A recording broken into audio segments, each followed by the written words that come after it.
Bwana Yesu asifiwe, Bwana Yesu asifiwe tena. Tunalihubiri neno lake ambalo ndilo ukombozi wa mataifa yote, kwa jina la Baba na la Mwana na la Roho Mtakatifu. Amina. Mwenyezi Mungu wa mbinguni apate kutubariki na kutuongoza katika kulihubiri na kulitangaza neno lake. Neno la Mungu linasema hakuna ajuaye nia ya Bwana, hakuna ajuaye nia ya Bwana. Tukiongozwa na kitabu cha Warumi sura ya 11 mstari wa 34 mpaka 36, kinasema kwamba maana ni nani aliyeijua nia ya Bwana? Au ni nani aliyekuwa mshauri wake? Au ni nani aliyempa yeye kitu kwanza, naye atalipwa tena? Kwa kuwa vitu vyote vyatoka kwake, viko kwa uweza wake, tena vinarejea kwake, na utukufu una yeye milele na milele. Amina. Bwana Yesu asifiwe tena. Tunajua kwamba Mwenyezi Mungu ndiye ambaye amekwisha kuweza kuiumba dunia. Yeye mwenyewe ndiye amekwisha kuweza kuumba dunia. Baada ya kuumba dunia, ameumba vyote vijazavyo ndani yake, kuanzia wadudu warukao, wadudu watambao, ameumba wanyama wa namna mbalimbali. Hivyo tunakumbuka katika kitabu cha Mwanzo sura ya kwanza mstari wa 26 alisema tumfanye mtu kwa mfano wetu. Yeye mwenyewe amekwisha kumuumba. Mungu Baba, Mungu Mwana, Mungu Roho Mtakatifu, yeye mwenyewe amekwisha kumuumba. Hakuna kiumbe chochote ambacho kimemsaidia Bwana, hakuna. Sio shetani, sio mwanadamu, hakuna kiumbe chochote, sio malaika, hakuna kiumbe chochote, sio mapepo, sio majini, hakuna chochote ambacho kimemsaidia Bwana. Bwana Yesu asifiwe tena. Katika kitabu hiki cha Warumi sura ya 11 tumekwisha kujifunza jambo la kwanza ambalo tumekwisha kujifunza, hakuna aliyejua nia ya Bwana, yaani kwamba uumbaji wake hakuna ambaye ameijua nia. Kwa sababu gani? Toka zamani Mwenyezi Mungu ndiye aliyetuumba sisi, hivyo hatuijui nia yake ya kwanza. Ina maana nia yake ya kwanza anaijua yeye mwenyewe, kwa sababu ni yeye ambaye amekwisha kutuumba sisi. Bwana Yesu asifiwe tena. Jambo lingine tunalipata, hakuna aliyemshauri wake, yaani yule ambaye alimshauri Bwana kusema kwamba Bwana hapa tuumbe wanadamu, au Bwana hapa tuumbe dunia, au tuumbe wanyama. Hakuna. Yeye mwenyewe alikaa katika Utatu Mtakatifu akaweza kuumba hayo yote. Jambo jingine, hakuna aliyempa yeye kitu, yaani kwamba akampa ndio akaletwa katika dunia hii, ila ni yeye mwenyewe kazi ameifanya yeye, ni kwa pendo lake. Bwana Yesu asifiwe tena. Hivyo basi tunatambua kama Mwenyezi Mungu amekwisha kutuumba katika dunia hii, anataka nini? Kama Mwenyezi Mungu amekwisha kutuumba katika dunia hii, ina maana wewe mwanadamu, kila kitu ambacho unacho sio chako, kuanzia uhai wetu ambao tunakwisha kupumua, kuanzia mwili, kuanzia milango yote ya fahamu, kila kitu, mpaka mavazi, mpaka chakula ambacho tunakula, magari, fedha na kila kitu, vyote ni mali ya Bwana. Hivyo unaweza ukajiuliza, ni kwa nini Mwenyezi Mungu amekupa kila kitu bure? Anataka nini kwako? Anataka nini kwako?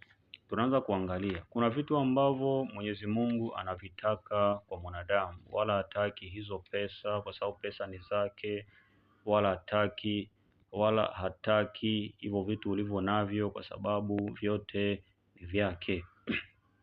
Tukisoma katika kitabu cha Mika sura ya 6 mstari wa 8 kinasema kwamba mwanadamu, yeye amekuonyesha yaliyo mema, na Bwana anataka nini kwako ila kutenda haki na kupenda rehema na kwenda kwa unyenyekevu na Mungu wako. Bwana Yesu asifiwe tena.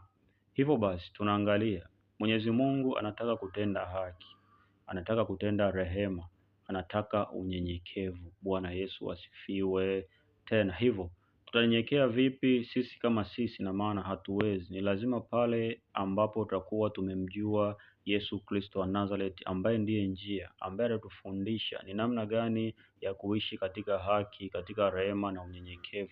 Hauwezi ukaishi katika hivi vitu pasipokuwa na Yesu Kristo wa Nazareth aliye hai. Bwana Yesu asifiwe. Tena tunajua kwamba pale ambapo tunakuwa tukiwaza katika mawazo yetu, kuna vitu ambavyo tunakuwa tukivitafakari sisi kama sisi wanadamu. Somo hili linatufundisha, tunapata kujua kwamba nia ya Bwana ipo kwa Bwana, pia mawazo ya Bwana yapo kwa Bwana. Hivyo tunatambua kama mawazo ya Bwana yapo kwa Bwana, tunatakiwa tujue Mungu wetu ni mwema, ndio maana amekwisha kutuweka katika dunia hii. Ina maana mawazo yake ni mema. Ina maana kumuumba mwanadamu amemuumba katika mema. Ina maana sisi ambao tunakuwa tunatafakari na kufikiria, tujue kabisa Mwenyezi Mungu anapofikiria na sisi tunapofikiria ni tofauti kabisa, kwa sababu hatukuwepo toka mwanzo katika nia yake. Kitabu cha Isaya sura 55 mstari wa 8 kinasema, maana mawazo yangu si mawazo yenu, wala njia zenu si njia zangu, asema Bwana. Ina maana Mwenyezi Mungu ana njia zake, ambazo hizo njia zake tunatambua njia zake hazichunguziki. Bwana Yesu asifiwe. Tena hivyo tunatambua hakuna aijuae nia ya Bwana, kwa sababu toka mwanzo Mwenyezi Mungu ndiye ambaye ana hiyo nia. Hivyo tunavyoendelea kuishi, tutambue kabisa pale ambapo tunakuwa tunaomba, tujue kabisa Mwenyezi Mungu ni mwema na pia anajibu kwa kupitia njia zake, na pia tutambue vitu ambavyo yeye anavitaka ni kutenda haki, kutenda rehema na pia unyenyekevu. Na pia kuna kile kitabu cha Isaya, ile sura ya mwisho, sura 66 mstari wa kwanza na mstari wa pili. Mwenyezi Mungu anakwisha kusema kwamba mbingu ni kiti changu cha enzi na dunia ni mahali pa kuweka miguu yangu. Mtanijengea nyumba ya namna gani? Kwa kuwa vyote hivyo mkono wangu ndio uliovifanya. Bwana Yesu asifiwe. Tena hivyo akasema, napendezwa na vitu kama hivi vifuatavyo: moyo uliopondeka, mtu atetemekaye asikiapo sauti yake, na yule mtu ambaye ni mnyenyekevu. Ndio vitu ambavyo tumekwisha kuviona hapa: haki, rehema na unyenyekevu. Mtu ambaye anapenda rehema pale ambapo anakuwa amekosa, anatambua kabisa yule wa kumuomba ni nani. Bwana Yesu asifiwe. Tena kitabu cha Isaya kinasema, mtu huyu ndiye nitakayemwangalia, mtu mnyonge atetemekaye asikiaye sauti yake, na ule mwenye moyo uliopondeka. Bwana Yesu asifiwe. Tena hivyo moyo uliopondeka tutaupata wapi? Ni pale ambapo tutakuwa tumemuomba Mungu, kwa sababu vyote ni vyake. Yaani haki, Mungu ni mwenye haki; rehema, Mungu ni mwenye rehema; unyenyekevu, Mungu ni mnyenyekevu. Yaani kwamba hakuna aliye mnyenyekevu kama Bwana. Hivyo basi tunakwisha kutambua haya yote. Tukiyatambua haya yote na tukayafuata na tukamnyenyekea Mwenyezi Mungu atufundishe namna ya kuishi, hatuwezi tukakwama katika mambo yote. Baada ya kusema hayo, sina mengi zaidi kusema Mwenyezi Mungu awalinde wote.